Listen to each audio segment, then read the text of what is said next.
gentlemen, please put your hands together and welcome Pip Wilkins, Chief Executive of the British Franchise Association, to the stage. Wow, what an amazing conference that was last week. So many people there. Did you ever think you'd ever be doing anything like that though? No, not at all. When I was a kid, I really wanted to be a mechanic. That was kind of the lifelong dream. And then I kind of moved into training as a lifeguard.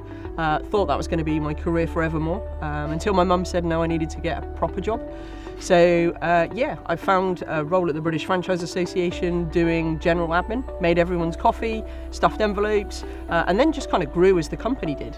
Got really nice opportunities to do events, sales, getting out on the road and talking to kind of members and stuff, which kind of culminated in the retirement of my boss. So I got to take on the big job, which was really cool.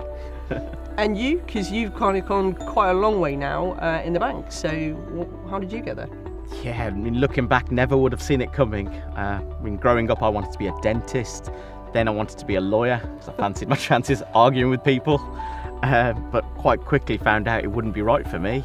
And then got into banking, really, to start off talking to customers in customer service, then went into sales and lending, and then started managing my own team in this wonderful world of franchising.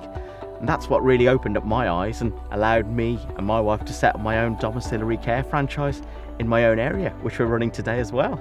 And it's pretty cool that we both ended up in this thing called franchising that quite a lot of people don't know about. So should we talk a bit about what franchising is? Definitely, let's take a look.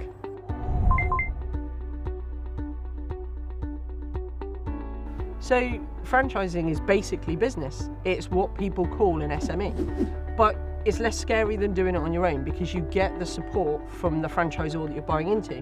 So you did it with your wife. Talk to me a bit about the support that you got. It's absolutely everything you can think of. We got training on sales, on marketing, on finance, on people management, and we're still getting further training now even after we've set up. Really, it's a business in a box that gives you everything you need to get into business with all the training and support you could think of from that franchisor. So in essence, as we always say in franchising, you're in business for yourself, but not by yourself. Absolutely. So that's sounding a little too good to be true. You don't get anything in this world for nothing. So what is the kind of cost to get in? Well, exactly. It does cost something to get into the network as well. So we pay a fee at the beginning for all the training, the support, and the brand that we're going to be using for our business. And then moving forward, we also pay an ongoing fee in line with how successful we are to the franchisor for their continued support in our growth.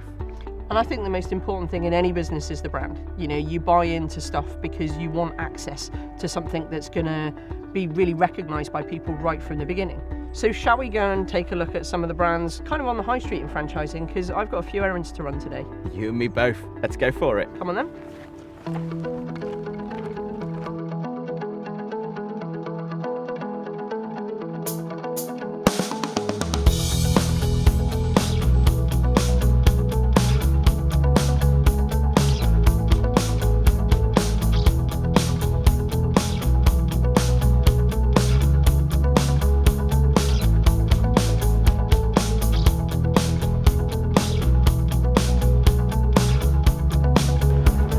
Believe how quick that was. Phone's all set up. Oh, it's brilliant, isn't it? All set up, ready to go.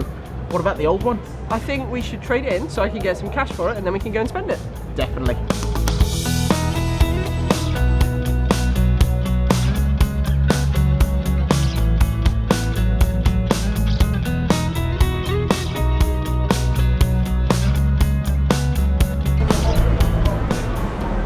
What an absolute result. Brilliant, isn't it? Getting that much for that old phone. I know, it was so quick. Fantastic. Should we go and grab some lunch? Starving. On you though after that. Absolutely, let's go.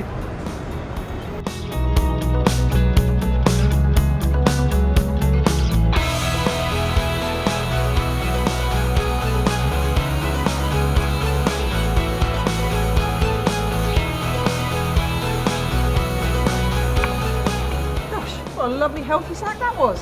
Brilliant, wasn't it? I still think there might just be room for dessert. Do you fancy it? Bit of ice cream? Oh, definitely. My treat though. Let's go.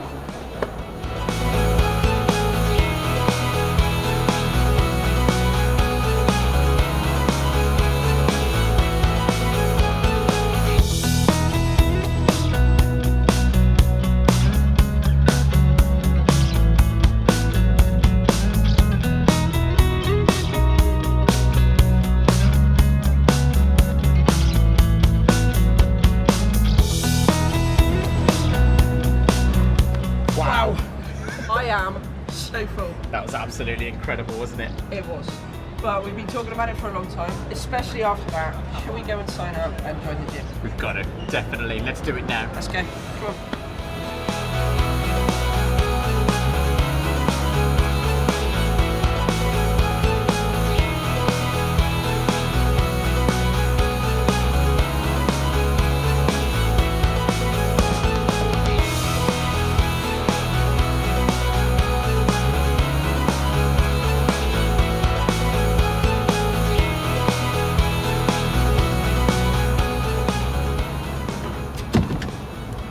That was really interesting. It's absolutely awesome in there, isn't it? Signed up so you can get nice and trim, and Definitely. it's open 24/7. I think I'm going to need it to try and get fit sometime soon, hey? Should we go and grab a coffee? Sounds like a great plan. Let's go. Okay.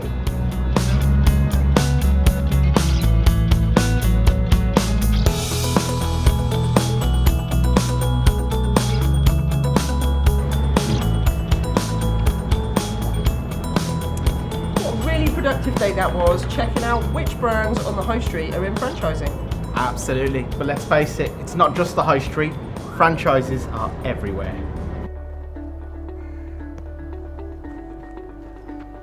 So when we say franchising is everywhere, there are nearly 1,000 different types of business that you can buy into. You've got the personal services one in the domiciliary care franchise. What else is there? Well, like you say, we look after elderly people, but personal services can include anything in the health and fitness arena. You could be looking after pets, or you could be teaching babies how to swim.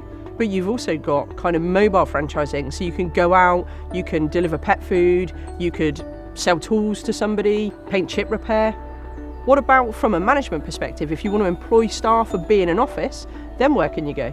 All kinds of things again, including things like recruitment or training leaders in coaching and business coaching. All of these businesses have franchise options available for people to invest into. So at the end of the day, the key thing is decide, what do I really want to do? What am I passionate about? What are my desires? What aligns with my values? When I want to buy a franchise, those are the things that I need to consider, right? Definitely. And on top of that as well, is finding the brand that matches your culture. Find the franchisor that you trust, who matches what you want to achieve, who you can work with together to build your business in the area you're passionate about. And I think it's so important to get that right to make it really work for you, because it's what you love. Definitely. So we know that there's loads of ways that people can now access franchising. There's graduate schemes, there's apprenticeship schemes that franchisors are offering to help that younger generation into franchising. It's not all about traditional bank funding, but how are the banks helping the young adults into franchising? Banks look really favourably upon people looking to get into franchising because we take confidence in young adults' ability to replicate the success we've seen within a network. A franchisee will be following the success that's already been seen from other franchisees before them, and they'll be bringing their own transferable skills to that business to follow a model, and that's where banks can take great comfort and look favourably in supporting their plans. Okay, so franchising fees range so hugely. Everything from sort of an early startup at £3,000 right the way through to £500,000. What kind of things are you looking for someone from an evidence perspective so that you'll lend them some money? Well, typically that will vary brand to brand because they'll be looking for different skills, but we're looking to see if a franchisee can demonstrate the right skills to be successful in that network. We'd also be looking to see if they've got some capital to put towards the costs, because we want to make sure that they are sharing the risk with the bank as well, with some deposit of their own within those business costings. So, being a leader of tomorrow doesn't necessarily mean you have to become a franchisee. You could become a franchisor, or you could find your role as a leader in a department within a business. A bit like myself. You could be a leader of finance, a leader of marketing or sales or IT. There's so many different opportunities, but what traits are we really looking for in those people? Well, naturally, with any leader, what we're looking for is passion, commitment, drive and ambition. A leader is somebody we look to for inspiration, and that can be from anything, as you've mentioned, in the workplace or even in the community. People look for inspirational leaders to guide them on their journeys. I think it's really, really important, like you said, you've got to have a passion and a desire for what you want to do, because for everyone, there's a home in franchising.